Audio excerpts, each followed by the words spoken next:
All right, I am pleased to start the hearing for Kimberly Moses Smith.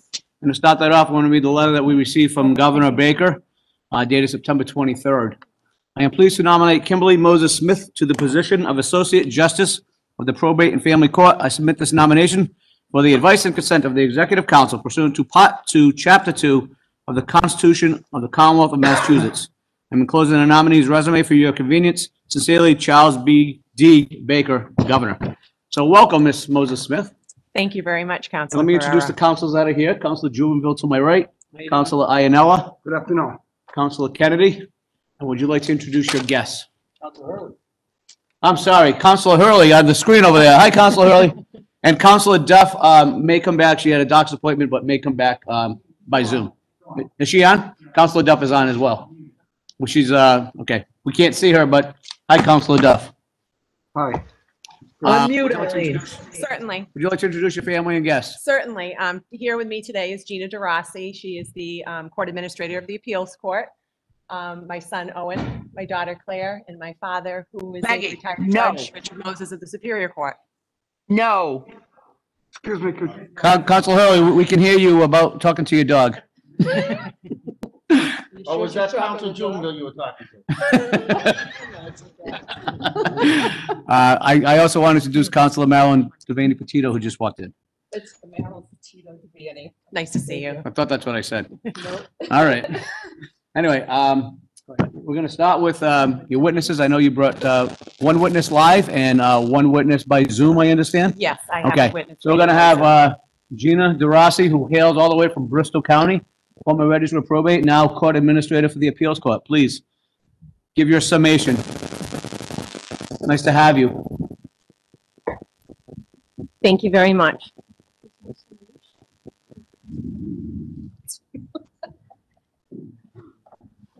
Thank you, councilors, for the opportunity to speak this afternoon on behalf of Attorney Kimberly Moses Smith. When Kim asked me to speak for her this afternoon at this hearing, my first reaction after immediately saying yes was to ask her in what capacity. You see, I've known Kim for over 2 decades, and our connections have been, well, numerous to say the least.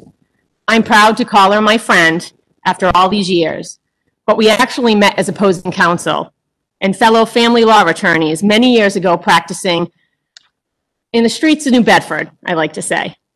Our connections only grew over the years, and with that, so did my deep knowledge and understanding of Kim as both a lawyer and a person.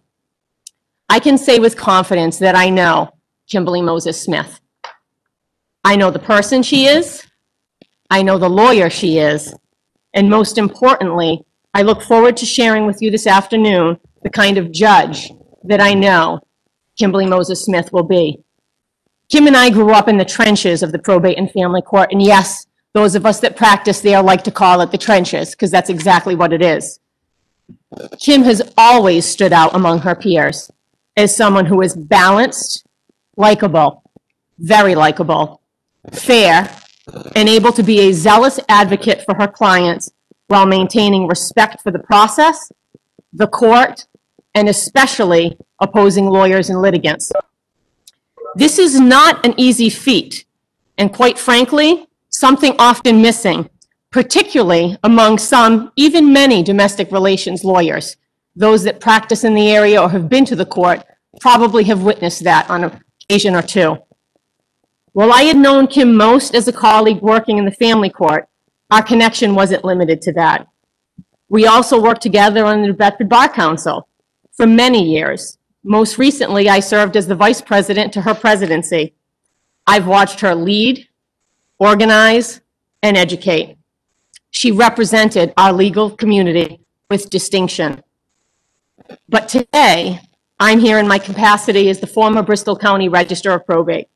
I served there for over a decade until my appointment as court administrator in late 2018 to the Mass Appeals Court. During my time as register, Kim Smith was a fixture in the courtrooms, the hallways, the staircases, the registries in Taunton, New Bedford, and Fall River. And just like a magic trick, sometimes at all 3 places on one day. In addition to her almost daily presence in our court, the buildings, the offices, she was one of our most consistent Lawyer of the Day volunteers and was often tapped to serve on continuing education panels that highlighted trends and changes in both probate and domestic law and procedure. I, along with my court staff, had the pleasure of working with Kim and observing firsthand her commitment to her clients and the law. I have watched her, literally have watched her for hours, zealously advocate for her clients in custody, support, divorce, guardianship, and estate cases. Some of these cases contentious because her clients were, let's say, difficult. Some were contentious because opposing lawyers were difficult. Some were just difficult cases, tough facts, tough law, and dare I say, sometimes the judges were difficult. Whatever the circumstances, what never changed was Kim's approach. Her approach to the judges, to the clerks, to the court officers, to the secretaries, even to the litigants on both sides of the case. She consistently showed an unwavering respect for the work of the court. Kim understands the unique and difficult business of the probate and family court. She's practiced for years in other courts. Her experience isn't just limited to the probate and family court. And because of that, she understands the unique challenges of this particular court. She's also seen as a mentor for the younger, sorry, Kim, less experienced lawyers in the probate and family court. She's got a natural way of guiding lawyers through the system, through the process. That includes those who are serving as opposing counsel. She's got a respectful demeanor with a broad understanding of the nuances, not just of the law, but of protocol and procedure. Kimberly Moses Smith has no ego. She has no airs about her. It makes her approachable. It makes her real. It's just one more reason why she's so universally admired by and respected by peers, court staff, and judges. I cannot overstate my support for Attorney Smith's nomination. She would be an asset to the judiciary of this Commonwealth and in particular to the probate court bench. She has the requisite combination of proficiency and humility to imbue her with the judicial temperament necessary to be a successful, effective justice. Thank you for your time. Thank you, Attorney DeRossi. Any questions? Counsel Jubenville? Nice to see you. Nice to see you too, Counselor I'm so Jubenville. glad that you got elected to the probate. Thank You know you. why? Why? You think it's because I wanted you to win. It was to get you out of campaigning. You know why? Why is that? Every event we went to, you spoke first, and all the committee members were in awe, and they watched you walk out. I'd speak, they weren't even paying attention to me. Oh, I'm sorry. We got to get this board elected so I can get the hell out of these committees. But it's great to see you, and we had a lot of fun.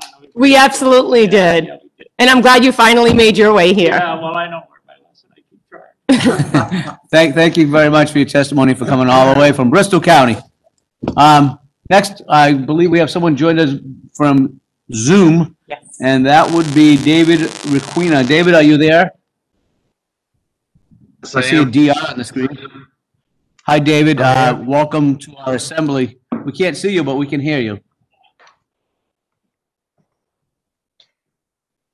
Can you hear me, David? I'm here. Now we can see you. All right. Well, thank you for offering to testify on behalf. And the floor is yours. Okay, good afternoon, everyone. My name is David Requena. I'm here to speak as a client and also as a friend of Kim Smith. I met Kim a few years back in probably one of the hardest times of my life. And going through a process that I thought was going to be the hardest process I ever had to deal with, Kim made it as easy as she possibly could. There were times in my divorce that I felt like I wanted things to get a little bit more adversarial because of things that were happening, and Kim never allowed that to happen at any point. We had instances with my daughter, who's now 12, soon to be 13. She was 9 at the time. It was a hard process for her, a hard process for us, and she's come through this as well as she possibly could have. She's made all the adjustments. Her mom and I are co-parenting. Kim assisted us with getting all of the right wording, verbiage into our agreement, and that has helped us tremendously, both in moving forward and as well as in the handling of our daughter. I couldn't think of a better nominee for a judge in your court. Kim has always been very honest, respectable, and she has always upheld the highest integrity throughout our whole process, and I'm honored to speak on her behalf. Well, thank you. Thank you very much. Your testimony means a lot, and it's I think an anomaly when somebody comes in and says they're happy after a divorce, because like mediations, as the judge is here, he does mediations now, we call it successful mediation when both sides walk away unhappy, thinking they both got screwed. So it's good to see someone that went through the probate court process thinking that they get the best deal they could get, and I'm glad things are working out. I'm a divorced dad. I had shared physical custody, and I can tell you co-parenting worked perfectly, and that's what I'm looking for in a judge, is somebody who supports what you and I went through, that we can co-parent and have good existence going forward. Absolutely. I agree. Any other questions for David and the councilors? No. Okay, thank you so much. Your testimony. Excellent. Thank you. Thank you Oh, I'm very sorry, much. Council Delaney said you're. Go ahead, I Councilor. just wanted to say your testimony means a lot, and I know it must mean a lot to the nominee. Thank you very much. Thank you, David. Thank you. Have a great evening. Thank you. You too. Is there anyone else here on behalf of the nominee? Want to open the door for those opposed to the nominee? Anyone lined up outside there? All right, we're going to end that part of the hearing. And now we're going to hear from you why we should say yes to you becoming a judge. Well, thank you. First, I want to be sure to thank a few people, and I'll be short and sweet, I promise. Obviously, I want to thank you all, the Governor's Council, for considering me for this position, and especially Councilor Ferriera for all his help in navigating this process the last few weeks. I'd also like to thank Governor Baker and Lieutenant Governor Polito for their faith in my qualifications to nominate me for this position. I would be remiss if I didn't thank Bob Ross and Lauren Green for all their help and kindness and support throughout this process, as well as the members of the Judicial Nominating Committee. I'd like to thank my witness via Zoom and here in person today for coming today and speaking for me on my behalf. I'd like to thank my law partners, John Markey and Tim Walsh. Not only do they make me and challenge me to be a better lawyer every day, they also challenge me to be a better person every day. And of course, I'd be remiss if I didn't thank my friends and family who supported me throughout this process, my parents, my step-parents, but most importantly, my son and my daughter, Owen and Claire, who have endured many nights of me working at the dining room table, preparing for trials, going to the office on the weekend. And I think this means as much to them as it does to me. They're my rocks. Although I was born in Newton, I resided my entire life in Bristol County. Growing up, my parents always impressed upon me not only the importance of education, but also the value of hard work. Both of my parents were in the first generations of their families to attend college. My mother's father served in the Navy during World War II and later worked in the Naval Yard in Charleston. My father's father owned gas stations in Chinatown and later outside Fenway Park. While it was always understood that my sister and I would get an education, we were always reminded that the hardworking, less educated person was certainly no less respected than those with a higher education. My parents separated and divorced when I was 8 years old. To say that they were ahead of the curve in terms of co-parenting would be an understatement. My sister and I always came first and never felt otherwise. Despite the demands of my father's busy law practice, we saw our father every other day and every weekend without fail. My mother was exceptionally understanding and accepting of that role in a time and a climate which could have dictated otherwise. As a young child, I spent many afternoons in my father's law office while my mom was working.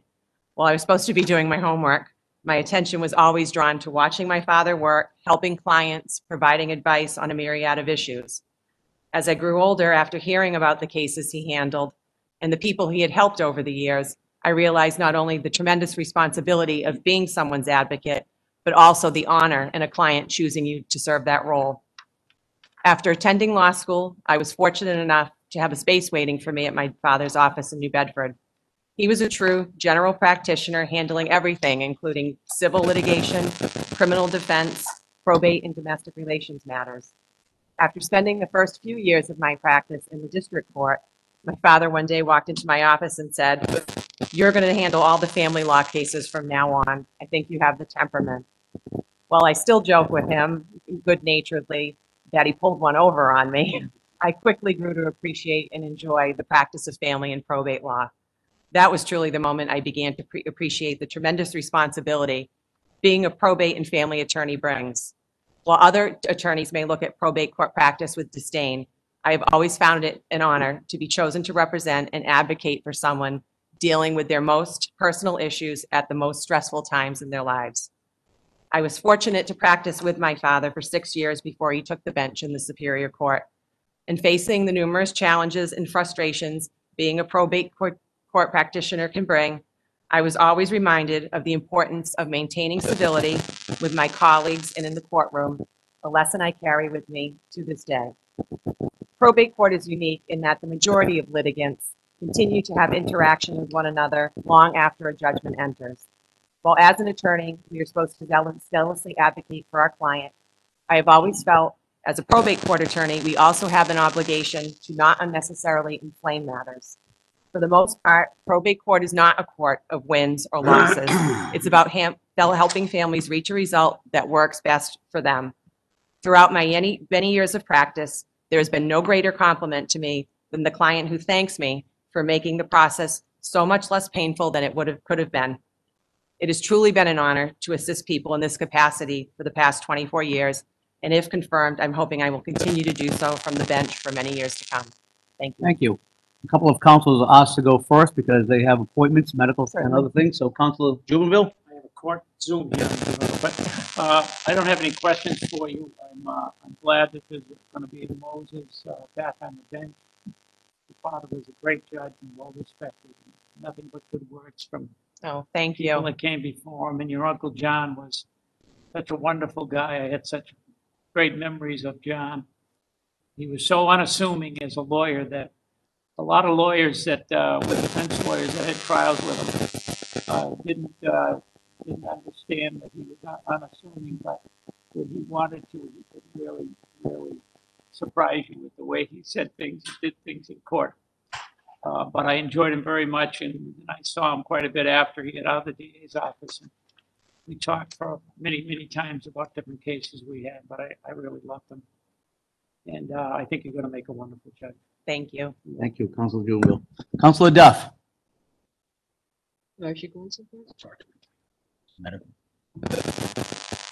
Councilor Duff, are you on?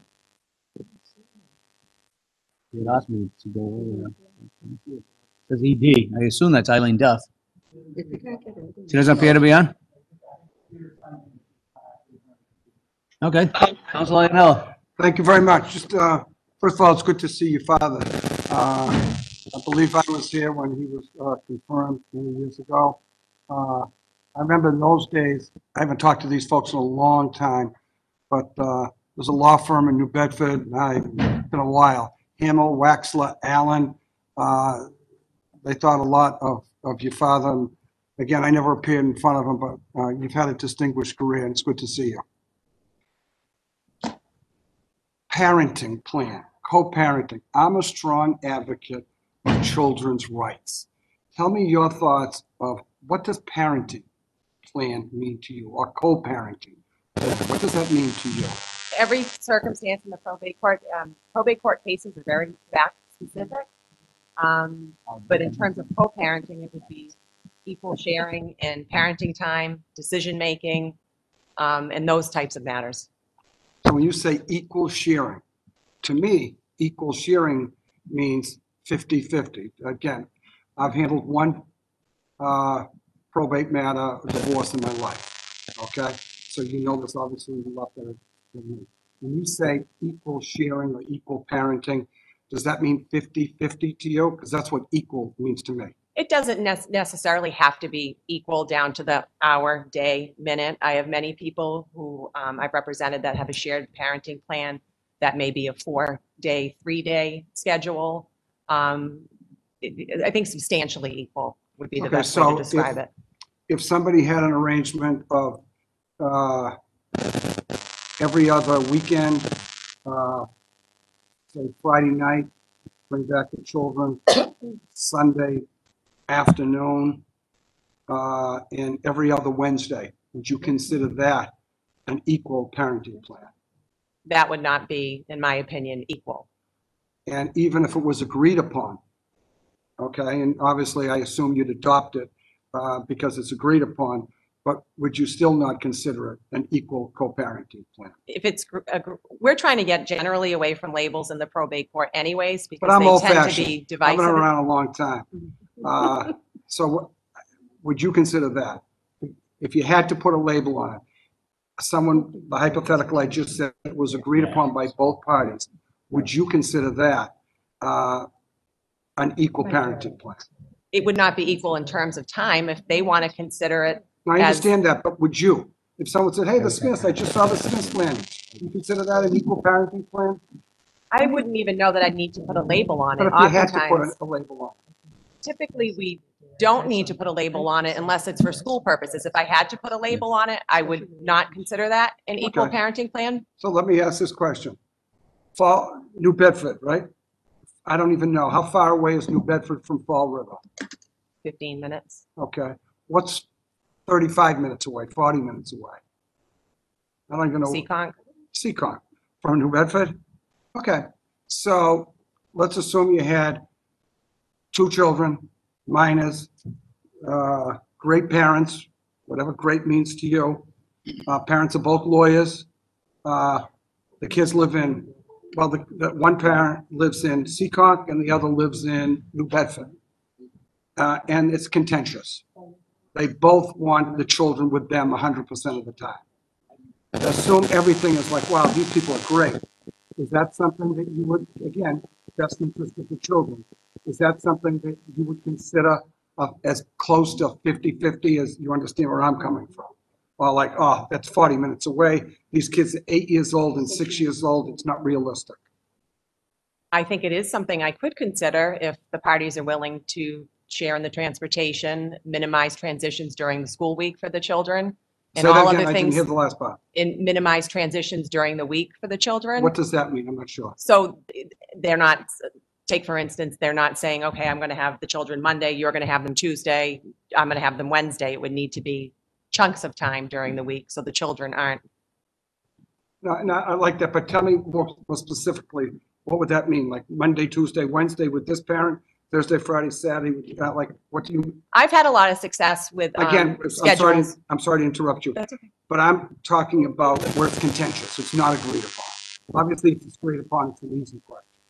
So, and I'm sorry to have interrupted you. With all other things being equal, it is something I would consider. I've had a lot of success with people doing shared parenting where one party has the children Monday, Tuesday, the other party has the children Wednesday, Thursday, and then they alternate Friday, Saturday, and Sunday. So it does help to minimize transitions during the school week for children and also affords both parties a nice chunk of time when they have their parenting time on the weekends as well. And what would be considered, I like the answer, by the way, because I think way back when, I remember I grew up in Jamaica Plain. In those days, the father would be working and the mothers would stay home. Things are totally different now. So I like that answer because I'm a big advocate of that. I think children should have equal access to both parents. At some point, it becomes unrealistic. In other words, what I know this is a tough question, but like 35 minutes, you consider that. Obviously, if it's how far, it just keep it going. If the both parents live, what, an hour away, it's unrealistic, and at some point, it's too far. I would agree. I think it's difficult to say now with remote learning because that can be done from Well, either forget the parent's remote, home. that's temporary, hopefully. Hopefully, yes. Yeah. But I would say probably an hour, but there are ways to make up for that in the summers and providing, having a summer schedule versus a school schedule and so forth. I like that answer a lot, because like I said, I don't like the fact that either parent would have, under the initial hypothetical that I said, every other week, every other weekend, and every Wednesday, whoever the parent is. I just think that's awful. It's just not fair to the kids. But that's good. Pensions. Well, let me back it up. Your practice primarily now is divorce? Yes, I do a fair amount of estate work, but primarily divorce modifications. And I'll ask you the contempts. bonus question. I'm going to ask you the bonus question now. I think only one person has ever answered the bonus question correctly, so don't feel bad. Okay. Okay, it's just like, just having fun. It's late in the afternoon. So, do you know what a public administrator is? I was actually a She public was one. administrator. Oh, that's awesome. So I do. Bonus question. Oh, that's awesome. So now you have got two me. people I answer it love correctly. And I looked at that resume. It said it on here. Yeah, Yes. it's on there. I guess I'm not in detail as the Bing, last. bing, you win. Winner, winner, You chicken win dinner. that one. What do we give for winning that? I was a public administrator for 25 years. I haven't been one in a while. Oh, that's good. Yes. How'd you like it? I enjoyed it. Yeah. I did enjoy it. Did you get many cases? I've probably had 12 over 8 years. Okay. Well, that depends what the, Depends Yeah. what they are, of course. okay, that's good. Then I have a question about a pension. Mhm. Like us folks here, it's good, that last one, I liked it. Once we retire, depending on how many years of service, we're eligible for a state pension. Let's assume I elected, or anybody who has a pension elected option C. And option C basically protects the spouse. So the participant would get less now, okay? And the non-participant would be able to get survivor benefits. You follow me on that? Yes. My first question is, do you consider the pension an asset subject to division, or do you consider it as a stream of income and you deal with it under alimony? Do you follow my question? Yes. Okay. You're saying in terms of the divorce, Yes. and Yes. they're not collecting it? No, they are. They're in payout status. You can divide a pension that is in payout status. However, it would depend on what the parties are looking to do. You can consider it, if you're going to divide it out, you can't consider it again as income. So you would consider one or the other? Yes, I wouldn't Okay, consider both. that's good. I asked Judge Minow the same thing. I don't know, he's a retired judge. He said the same thing. But again, it's contentious. What would you consider it? Either an asset subject to division, okay, or a stream of income and under alimony. And you can say, hey, I have no clue. I appreciate that if you can do that. But your thoughts on that? I think I'd have to look at the totality of the case, what other assets these parties had, But whether why they would had that make additional it, income. why would that make a difference? It may It's make a either- difference in terms of just, I would think ease of convenience in terms of having a clear division for these parties. If it's in But payout, if someone has an asset, someone has a bank account. I mean, it's either an asset or it isn't an asset. So I don't think, well, I don't want to say what I think. So you think it could be either or? yes, Okay. it could be divided. But if it's not agreed upon, you could say, hey, but if it's divided, you would consider it an asset subject to division. Correct, if it's divided. Otherwise, it would But be that's what I'm treated. saying. That's one option you think you would have as a judge. Yes, And in that situation, with a participant, elected option C, so the participant is taking less now, correct? Because he's protecting, or she yes. is protecting the spouse because of survivor benefits. Let's assume it's considered an asset subject to division. Would you give the participant, usually in a divorce, my understanding, like I said, there's one, usually it's a 50-50. You got a bank account, $100, 50 you, 50 you. Where the participant, in my hypothetical, is taking less, okay, because he wants to give the non-participant survivor benefits. Under that scenario, would you give, it seems that would be, well, you tell me, how would you give the breakdown? 50-50? Or would you say, well, the participant's taking a hit now, I'll have to give him or she 58%, 60%. You follow my question? Yes. What would you do? I certainly don't get involved in drafting qualified domestic relations orders, but Well, you have to make a decision on the Correct. pension. But my understanding is that you could allocate the cost, so basically the reduction 50-50 between the parties, so that it's an equal distribution upon once the pension is divided. I'm not So sure. I think you would need to make an allocation for that, yes. So, okay, so if it's in payout status, and you've considered it an asset subject to division, you would not give it 50-50. You would not divide, because now you got. I think what you're saying is, I would agree, I would need to be taken into consideration. And you would give something less than 50-50. Under those circumstances, I believe I would. Okay, on the same token, let's assume you considered it a stream of income. And now it's, like you said, and I agree, you can't do both. Now it's a stream of income. And again, the participant is taking less, okay, because the participant wants to provide the non-participant with survivor benefits. Under that same scenario, these days, everyone tells me alimony at 23, 28, let's assume it's 25%, you know. Would you do would be the same answer with respect to as if it was an asset? In other words, if you considered it a stream of income, you wouldn't give it like 25% to the non-participant. You may, under that scenario, only allocate 22%, 21%. Basically the same analogy as if it was an asset, because the participant's taking a hit. The participant is taking less now to provide more for the non-participant in the future.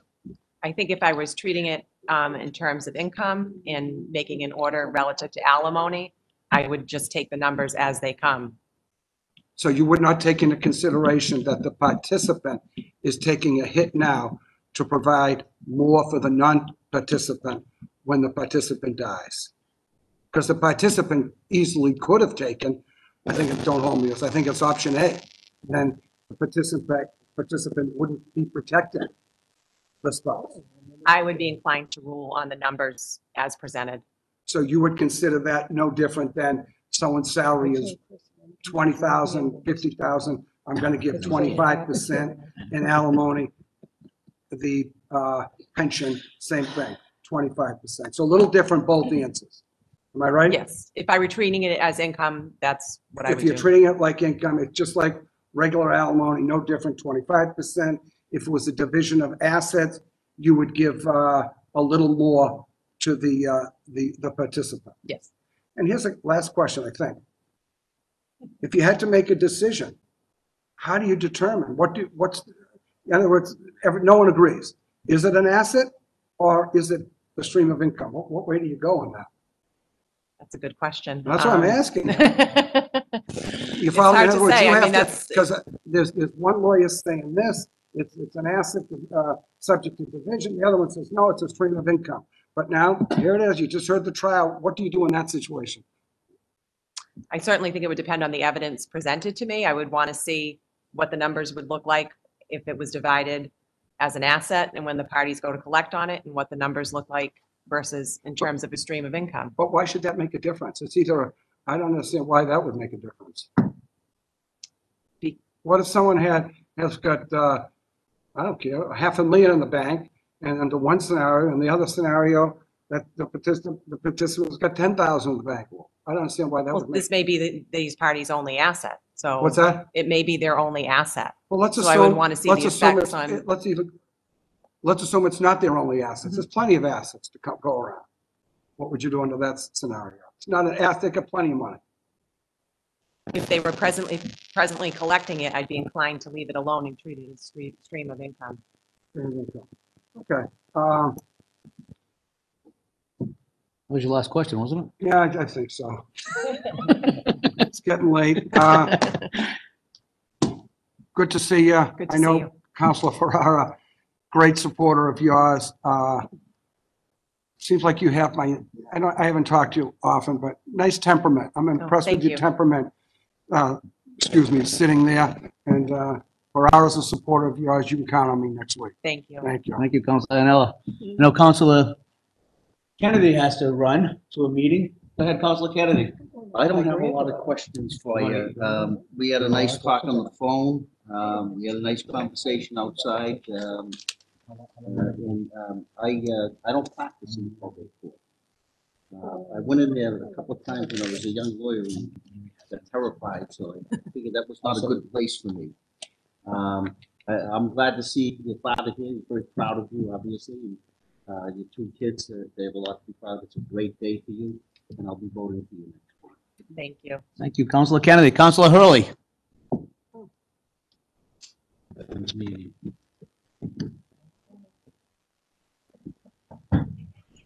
Can you hear me?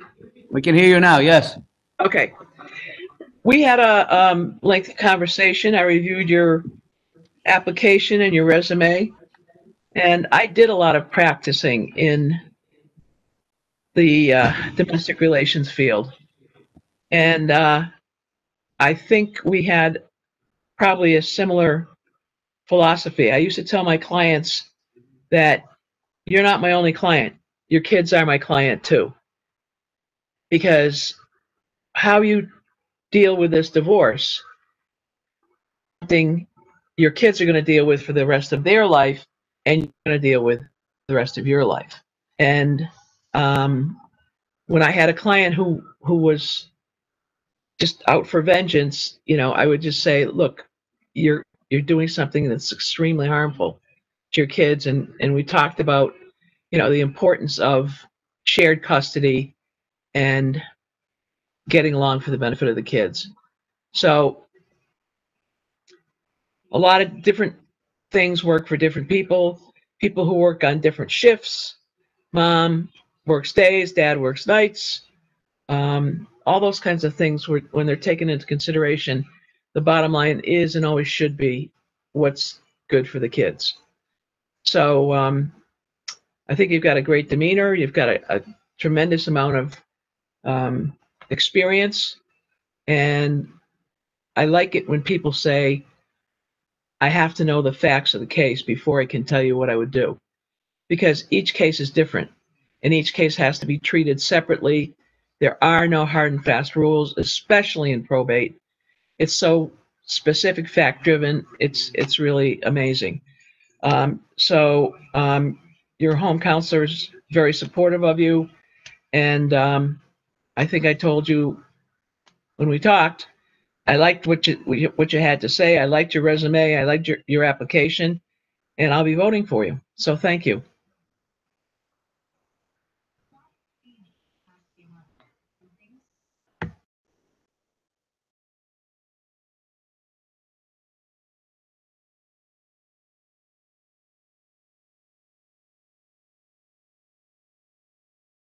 These went out of business, you know. So congratulations on your appointment. I'd like to I always ask the process of how you got here. So tell me when you applied and when the JNC, when you went before the JNC. I applied in August of 2019 and went 2019 and went before the JNC in early October of that year. And how many, we have 21 that are appointed by the governor for the Judicial Nominating Commission. And how many of them were there at your hearing? I believe it was 12 during my hearing. So 9 voted for a lifetime position, never saw you, never met you. And I don't say it to you, I say it all the time, it's wrong. That's an awesome responsibility that we don't have. But I just want to say hello to your father. I was so proud to vote for you. You know what the sad thing is? When you're here 21 years, the great judges that you vote on retire. You know, I mean, that's a sad thing that I say. If we don't change that 70, I keep saying it. I can't do it, but someone has to do it. It's crazy. But anyway, what I want to tell you is, and I'm very proud, I'm a member of Women in Leadership for Shared Parenting, and it's growing. We've got hundreds of people outside the United States that are part of us, part of the membership. So it is important. I mean, there's no question today that you need two parents, and we still haven't come far enough for the fathers. We've come some way, but not enough, I think. But the shared parenting is great. So, tell me, I'm going to tell you, this is true. I told you I was going to tell you this story, and I wasn't going to tell you when I met with you. Counselor Iannella and I were the only ones. It might have been 18, 19 years ago. We had a judge. And, you know, we don't have a crystal ball. You don't know what that judge will do. Sometimes a robe changes someone. Well, I picked up the Globe, and this was Boston Globe, must have been maybe a year after she had been on. And there was a young woman, mother, who had 3 toddlers, and she asked to move to Oregon with her 3 children. She didn't have family there. She didn't have a job. She didn't have a friend, and that's where she was moving. And I did my investigation. The father was so loving. He lived very close to them. He saw them almost every day, and he would stay over the night before Christmas so that he'd be there in the morning when they got up with their gifts. And you know, to me, it was vindictive. I mean, there is no way. I mean, that father will have no relationship with those children. And I hate the word visitation. I was just saying it to Counselor Ferriera. But she gave him visitation rights 1 hour on the internet. You can't hug a computer. And I thought, what a shame. So tell me, what criteria do you use to allow a removal? Removal cases are probably one of the most challenging we have presented to us in probate court. It's a 2-pronged test. It's whether the parent seeking to remove can demonstrate a real advantage, such as, you know, job opportunities, family in the area, factors such as that, as well as a best interest of the children standard needs to be applied as well. No, it's, well, we talked about removal when we met, and I love your writing, and that was a removal case, and they weren't married, but the mother of the child had been all kinds of drugs and alcohol, and I think that was the right thing, that he was allowed to go to Vermont and bring up the child. And you know, in all the time we talked about that case, I didn't ask you, how did that child do? Because with alcohol and drugs, you know what happens to a child. I have a friend, and his child, she drank every day, and it's so sad. You know, does the baby have any of those? Well, supposed to be small head and all of those things? No, Yeah. she's flourishing. Yeah, she was all right. Yes. Okay, that's great. Restraining orders. How do you determine as a judge if someone is fabricating, if it really isn't true and it's just a disgruntled wife or husband making it up? How would you know? I think you just need to listen to the testimony of the parties and assess their credibility to the best of our abilities. It's a difficult hearing, and there are occasions where I'm sure people do use them to gain an advantage. That's the reason I ran for governor's council, because of that. I had a friend that was in a very dangerous situation with this guy, and I don't know why she ever got involved with him. We knew he was a bad guy. So anyway, she had a restraining order, and she'd gone to court 7 times trying to seek some help from the judge, and she wasn't getting any. So we had a police officer that was a friend, and he went with her, and he said to the judge, she fears for her life. Give him a $200,000 bail. He got a $200 bail. So in fear, she paid it. And he was out the door before my police officer friend, he told me. And the judge turned to her and said, you're wasting my time, and you're wasting this court's time. And 2 weeks later, she was dead. He killed her. And I didn't know governor's council. I never on the ballot as counselor. And I didn't know how judges got their job. I'm very ignorant. I didn't know. So I found out. And I found out what governor's council do. And I said, there'll never be a judge like that.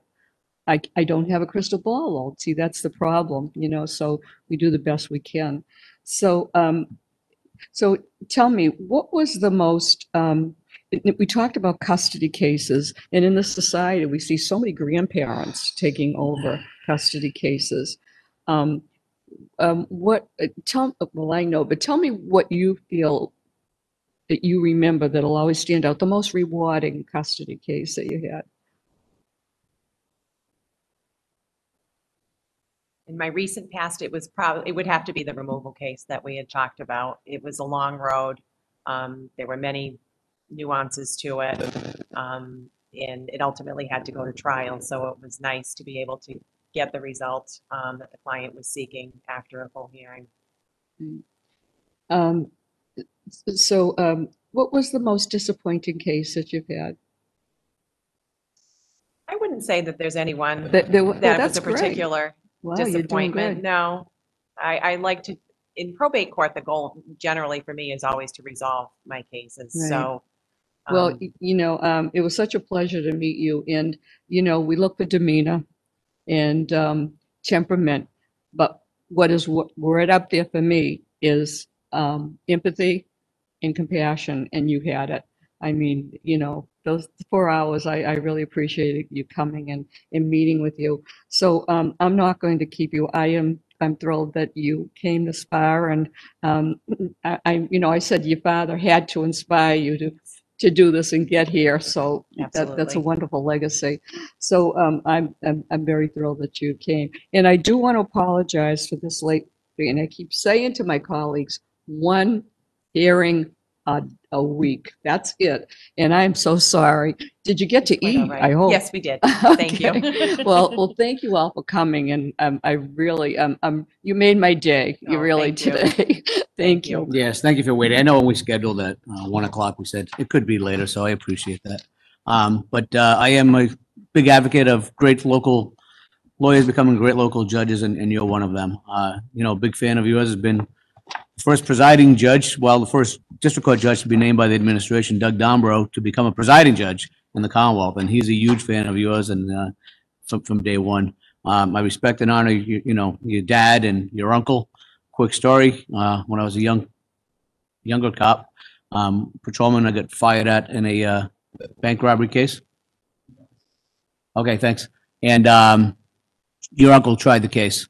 And at the end of the trial, the guy had done like 4 bank robberies, and your uncle talked about his guilt was as clear as the nose on his face. So he had like a Pinocchio nose, and it was a great line. So when Bob Juvenville talked about your uncle having these great one-liners in court and just taking the steam out of the room, he was great. So I miss him. Always respected him as an ADA when I was a young cop, and your dad did great service to the Commonwealth for a lot of years.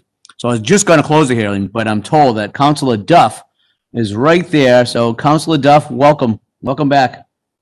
Thank you. Am I unmuted now? You're unmuted. We can hear you loud and clear. Oh, good, good, good. Some people probably wish I was still muted. I'm not going to ask you 2 questions. We had a great talk the other night. I guess one thing I did want to, and it's probably already been reviewed, but how often, I'm trying to think how to word it. I've seen instances where sometimes it's a woman, sometimes it's a man, but it often is a woman who they're divorced, and their husband has been the breadwinner, and they've been encouraged at the divorce proceedings to do things to better themselves or gain more education so they can make more money, and then they don't. And they come back after their partner for more money in alimony or child support. And it seems terribly unfair to me. Do you have any thoughts on that? I would certainly consider in those situations attributing an income to the person, and particularly if they have been encouraged to go out and seek work or seek further training to become employed in the workforce. I would Okay. consider that attribution of income. Yeah, I find it incredibly disturbing, actually. I get, it never occurred to me to not be self-sufficient in some ways. And I know that sometimes there are circumstances where people cannot be. But circumstances where, you know, there'll be a multifamily house. In fact, I'm a realtor. And this case, where the wife, because wasn't working for reason, gave him the multifamily in the divorce settlement. And to me, that seems incredibly generous. That seems almost, I don't know, I find it disturbing. So, but that's really the only question. I talked about everything else with you in detail, and this has been a very, very long. So I will leave it at that. Thank you. Thank you, Mr. Chair. Thank you, Counselor. Thank you, Counselor Duff. Well, we're going to conclude the hearing, and congratulations. From what I hear, I think you're going to be a judge pretty soon. Thank you. You'll know next week. Thank you. Thank you. Hearing's concluded.